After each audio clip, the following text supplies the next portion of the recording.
judicial process and culminated in a Supreme Court judgment. I think we should leave it at that.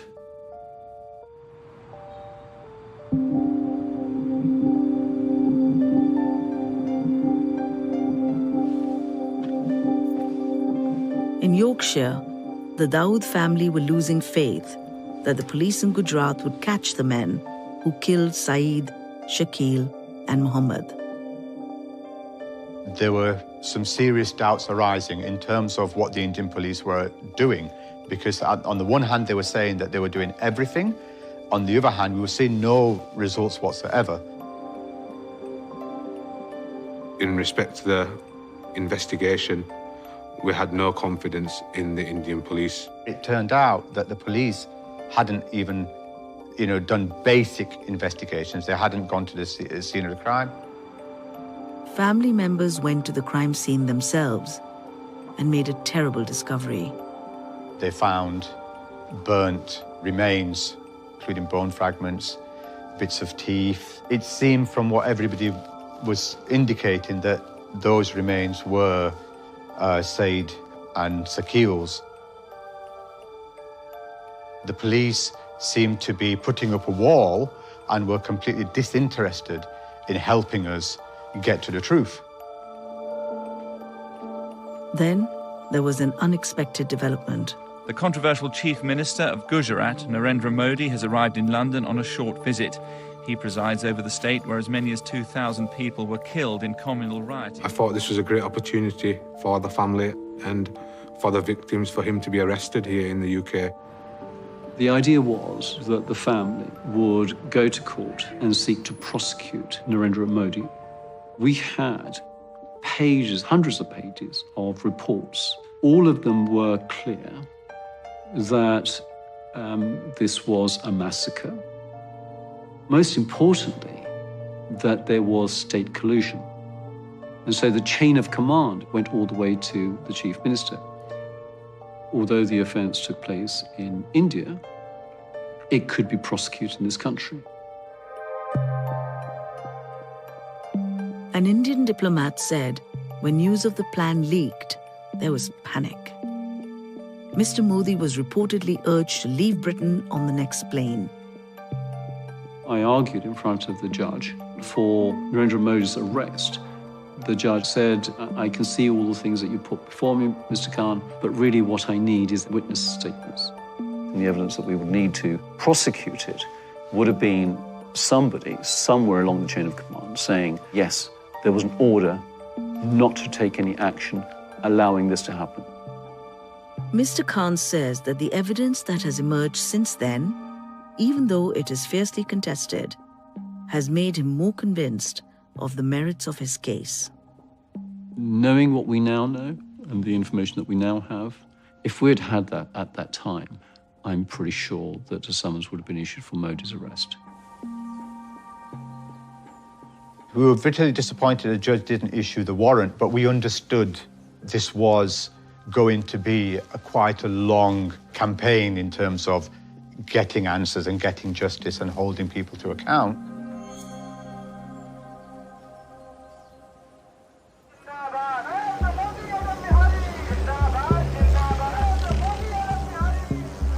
Western governments began to take action against Narendra Modi over the Gujarat violence. The UK imposed a diplomatic boycott and de facto travel ban. There was essentially a travel ban imposed on Modi. I would like to have seen much stronger action, but I think we probably did end up doing as much as we could. In 2005, the US government formally revoked a visa for Mr. Modi under a law that targets government officials responsible for severe violations of religious freedom. The US is saying this is not acceptable. Mr. Modi, would you like to speak to the BBC, Mr. Modi? Barred from entering the United States, barred from entering the United Kingdom. On the international stage, it makes him somewhat of a pariah.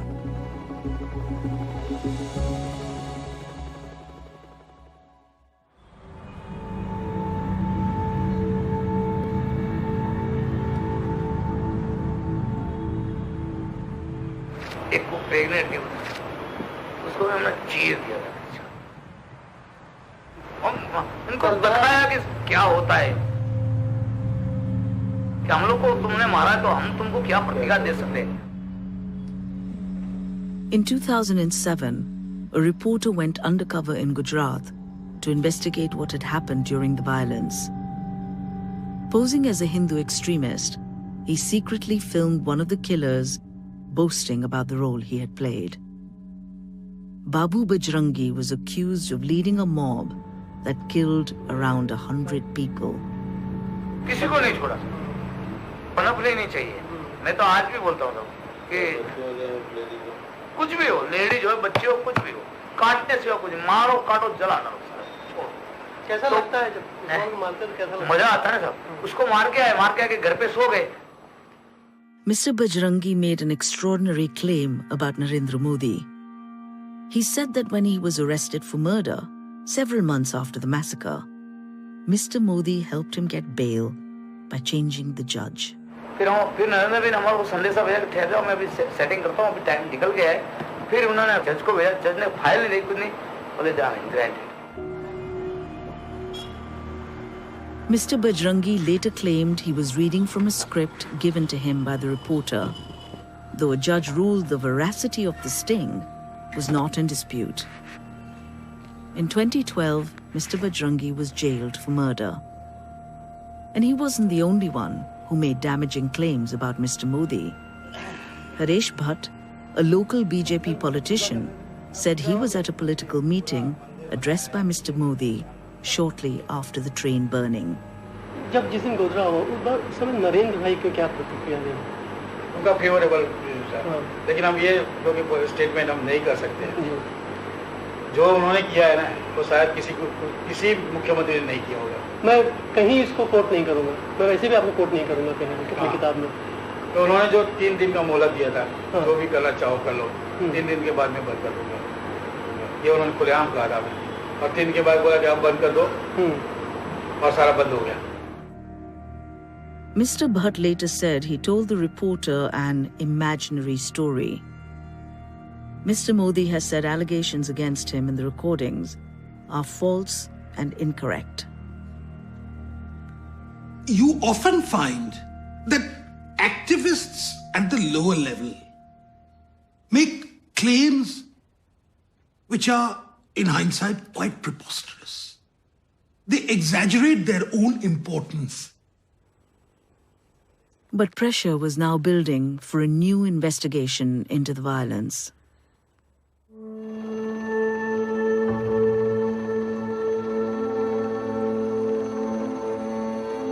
By the beginning of 2011, Narendra Modi had run Gujarat for nearly a decade.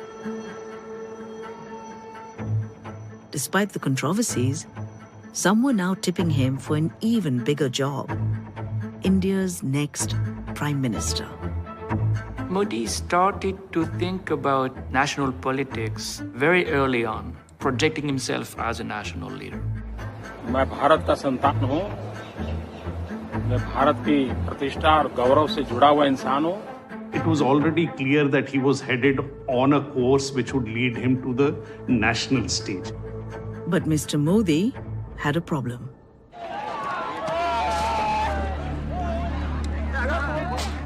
India's Supreme Court had ordered a wide-ranging investigation into the Gujrat violence.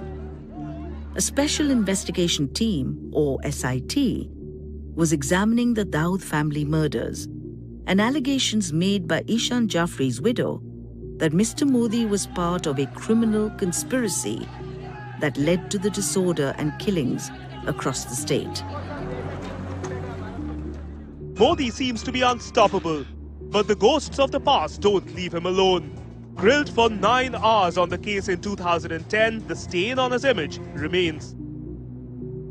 The mandate was to look into the possibility that there was a criminal conspiracy by the government, led by Narendra Modi. The criminal conspiracy is a particular term in law which requires a very strong